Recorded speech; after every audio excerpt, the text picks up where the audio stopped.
दुनिया के सबसे बड़े आयोजन और सनातन आस्था के केंद्र महाकुंभ 2025 के सफल आयोजन के लिए उत्तर प्रदेश सरकार लगातार काम कर रही है। इसकी भव्यता में योगी सरकार कोई कसर नहीं छोड़ना चाहती है। इसके लिए जोर शोर से तैयारी की जा रही है। लेकिन दूसरी तरफ इस तरह के धार्मिक आयोजन को लेकर विपक्षी दल हर बार की तरह सवाल उठाते हुए ऐसे आयोजनों में बाधा पहुंचाने का काम कर रहा है।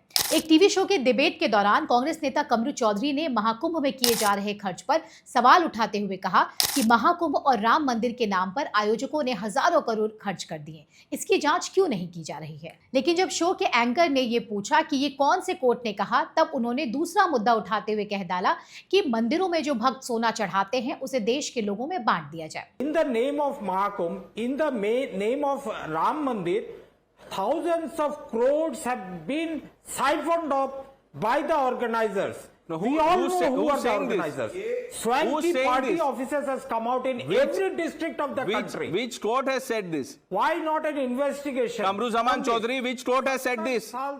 Which court has said this? Investigation क्यों नहीं हो रहा है?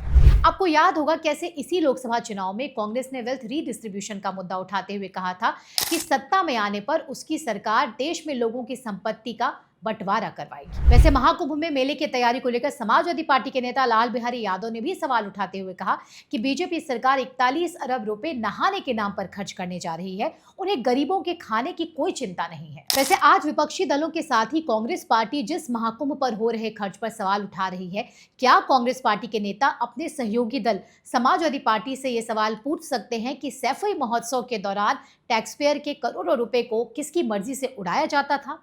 कैसे जब 2012 में उत्तर प्रदेश में अखिलेश यादव की सरकार बनी थी, उसके बाद इस महोत्सव को लेकर पूरा सरकारी महकमा ही तैयारी में लगा रहता था। सपा और कांग्रेस को ये याद दिलाना जरूरी है कि 14 दिनों तक चलने वाले सैफई महोत्सव में रोज करोड़ों रुपए फूंक दिए जाते थे। इतना ही नहीं, 2014 में हुए सैफई महोत्सव पर 334 करोड़ रुपए फूंक दिए गए थे। 1000 से भी अधिक वीवीआईपी अतिथियों के रहने खाने की व्यवस्था की जाती थी, वो भी सरकारी खर्चे पर। लेकिन आज जब महाकुंभ के भव्य आयोजन की तैयारी हो रही है, महाकुंभ के लिए बड़े शहरों में प्रचार की योजना है, महाकुंभ में शामिल होने देश और देश के बाहर से आने वाले लोगों के कारण देश की अर्थव्यवस्था को फायदा होगा, तो विपक्षी दलों के लिए ये खर्च फिजूल खर्च और घपला बन गया है। यही विपक्षी पार्टियां अपने विज्ञापनों में जब करोड़ों रुपए खर्च करती हैं तब इन्हें परेशानी नहीं होती, लेकिन जब देश में इतने बड़े धार्मिक आयोजन होते हैं तो उन खर्चों पर ये सवाल उठाने लगते हैं।